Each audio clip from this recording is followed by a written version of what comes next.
It's time for Lefties Losing It.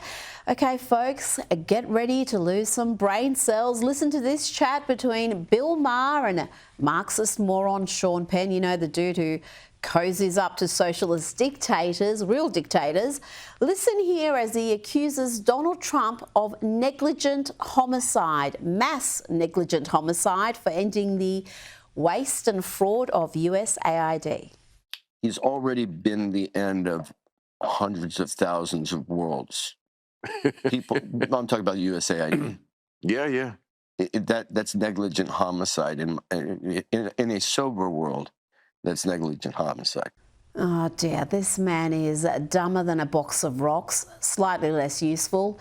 Even lefty Bill Maher had to call him out. Really? You meet with I don't think Castro and Hugo Chavez, but not the President of the United States? Yeah, I saw good results come out of some of those things in terms of agendas that I had. I don't think that there's anything that I would, I just personally wouldn't trust anything that was said in the room, including the personality. Yeah, but you could have told more truth or you could have told less truth. I told a lot of truth. I told everything. I would have enjoyed a little more brevity on that. But I absolutely understand that. But that's just emotional. You were just triggered. It's possible. It's possible. It's true that. But I for would some like reason this particular president triggers me rather often. Exactly. He makes people crazy, but he's not making me crazy. Now, a little reminder of the sort of crazy crap that Hollywood has-been Sean Penn has spewed about Donald Trump in recent months. And I do think it's a reasonable theory that Donald Trump is not unlike the spouse of someone who leaves him perhaps for another, who then murders their former partner because if they can't have her, nobody can. And I think Donald Trump in his solipsism may have that relationship with the world, and that this destruction is in part a power play and also a literal intention of his final out. You think he'll try to stay on? I think he might try to destroy the world before he ages out of life. Wacko, and this from the man who cozies up to brutal dictators, real ones like Hugo Chavez. This is what Sean Penn had to say about meeting Hugo Chavez. I will wish him nothing but that great strength he has shown over and over again. It is only possible to be so inspiring as he is. Told you he's as dumb as a box of rocks. As for Bill Maher, I think Conservatives have a bad case of the bigotry of low expectations when it comes to Maher. We praise him wildly for repeating things Conservatives have been saying for years. But never forget, he was part of the Trump deranged media that did everything in its power to push catastrophist conspiracy theories to try to get Kamala over the line. But Bill Maher is at least occasionally clever and funny, more than you can say about the dim-witted, painfully unfunny Stephen Colbert. That in August, you're going to be playing Jesus. That's right. In Jesus Christ Superstar at the Hollywood Bowl, That's right, yeah. At the Hollywood Bowl. Yeah. First woman to play Jesus in a major production, long overdue. I've said for years I'd love to see a woman in that part. What an odd thing for a practicing Catholic to say. Now, if you want to see what makes anti-Trumpers so worked up, so perpetually outraged, well, don't ask these guys. Trump's a Why is that? I don't know. We don't like him. That's the word around here. Any particular reason why you don't like him? No clue at all. I'm just going with everybody else saying. Would you say any immigration law is an unjust law? I'm for open borders, man. No people are illegal anywhere. This is all our planet.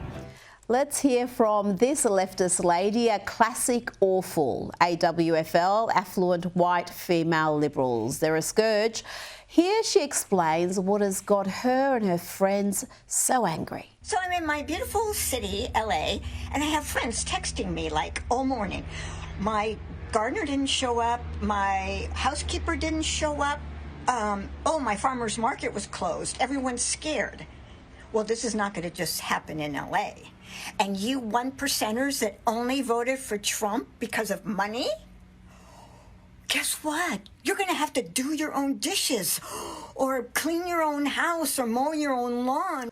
Oh no, they're going to lose their illegal cheap labour. Maybe you can pay real wages to people in the country legally. Do they really think their love of modern day slave labour is a winning argument? And the 1% overwhelmingly voted for the Democrats.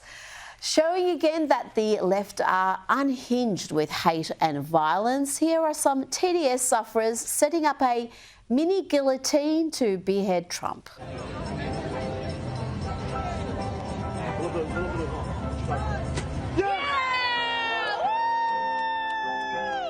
And here are parents encouraging their kids to behave like hate-filled TDS sufferers.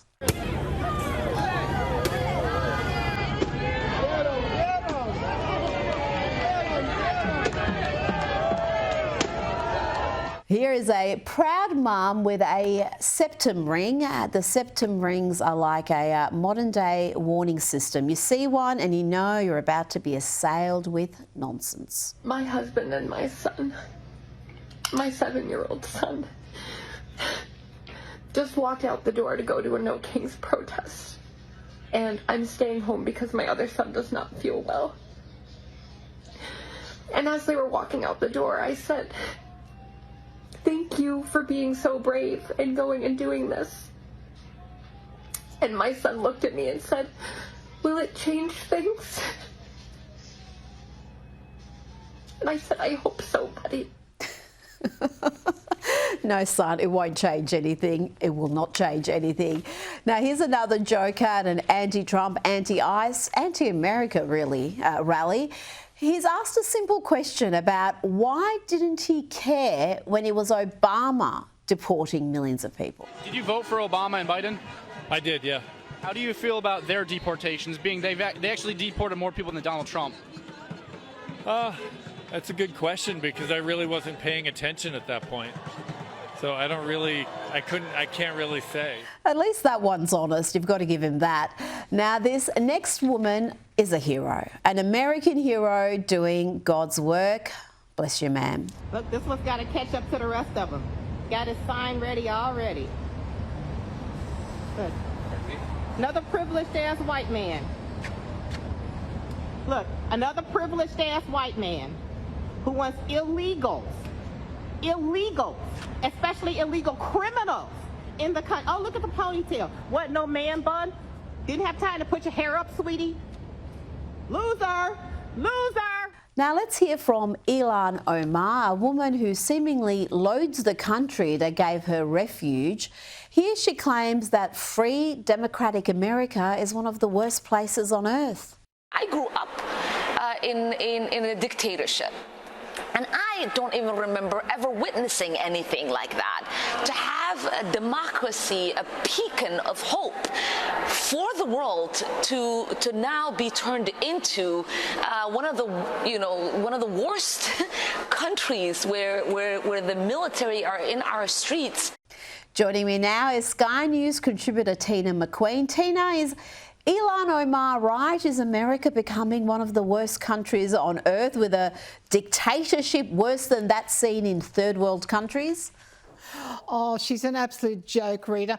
Honestly, she says it's such an oppressive country to live in, yet, you know, she's a senator. She has all the luxuries and privilege of that high office. It's unbelievable. She does nothing but whinge and complain the whole time. I don't know how she gets voted in continually, to be honest. She's an absolute disgrace. Well, if you look at the place that keeps electing her, you'll get an idea why she keeps getting re-elected.